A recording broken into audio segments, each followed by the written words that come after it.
যে মানুষটা একসময় নিজের পায়ে দাঁড়াতেই পারতেন না, হাঁটা তো ছিল অনেক দূরের স্বপ্ন।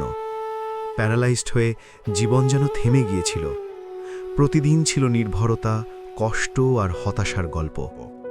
মেরুদণ্ড স্বাভাবিকভাবে কাজ না করায় হাত পায়ে কোনো শক্তি ছিল না। ঘাড়ের এই জটিল সমস্যার কারণে রক্ত চলাচল স্বাভাবিক ছিল না, আর সেই অস্বাভাবিকতাই কেড়ে নিয়েছিল তার হাত পায়ের সমস্ত শক্তি। স্বাভাবিক জীবনটা যেন থেমে গিয়েছিল। ঠিক সেই সময় আশার আলো হয়ে সামনে আসেন ডাক্তার আব্দুল আহাদ। তার দক্ষতা আর সাহসী সিদ্ধান্ত বদলে দেয় সবকিছু। একটি জটিল অপারেশন, ঝুঁকি ছিল, ভয় ছিল, কিন্তু ছিল অটুট বিশ্বাস। দীর্ঘ সময়ের অপারেশন, দীর্ঘ প্রতীক্ষা। তারপর শুরু হয় যত্ন, ধৈর্য আর পুনরুদ্ধারের লড়াই। আর সেই লড়াইয়ের ফল অবিশ্বাস্য। আজ তিনি আবার নিজের পায়ে হাঁটছেন, জীবন ফিরে পেয়েছেন নতুন করে। নাম কি আপনার? দীনেশ চন্দ্র রায়, আপনার বাসা কোথায়? ডিস্ট্রিক্ট দিনাজপুর, দিনাজপুরে? জেলা পার্বতীপুর, চারটাপুর পলাশ বিল্ডিং। আচ্ছা, আপনি আমাদের কাছে কি অসুবিধা নিয়ে আসছিলেন? ব্লাড সার্কুলেশন বন্ধ হওয়ার কারণে এজন্য আপনার হাতে পায়ের কি হতো? কোনো শক্তি ছিল না। অপারেশনের পরে আপনি এখন কেমন আছেন? এখন অনেক সুস্থ, অনেক ঠিক আছে। অনেক ভালো। ঘাড়ের দিকে ব্যথা ছিল এখন অপারেশন আগে ঘাড়ে ব্যথা ছিল।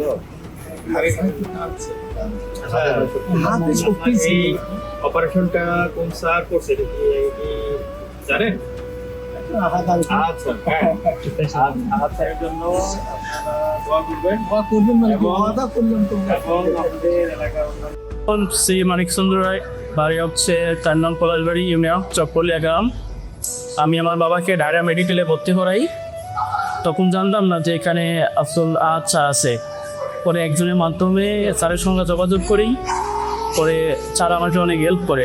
তো বাবার কি সমস্যা ছিল? আর বাবার ছিল হাড়ের প্রবলেমটা, বলতে একটা অপারেশন করা হয়েছে, এটার মাধ্যমে আরও সুস্থ হয়ে যাবে। এখানে কি ধরনের সমস্যা ফেস করছেন, বা আমাদের এলাকাবাসী যদি আপনি মেসেজ আপনি আপনারা যদি আমাদের এলাকা থেকে কেউ ঢাকা মেডিকেল আসেন, অবশ্যই ডাক্তার আচ্ছা এখন যোগাযোগ করবেন। তারা অনেক হেল্পফুল, নতুন ব্যক্তি হেল্প করে। এটা শুধু একটি অপারেশন নয়, এটা একটি জীবনের পুনর্জন্ম।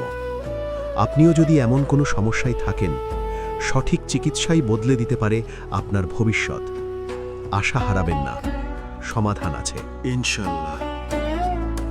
ডাক্তার আব্দুল আহাদ, মানুষের পাশে সব সময়।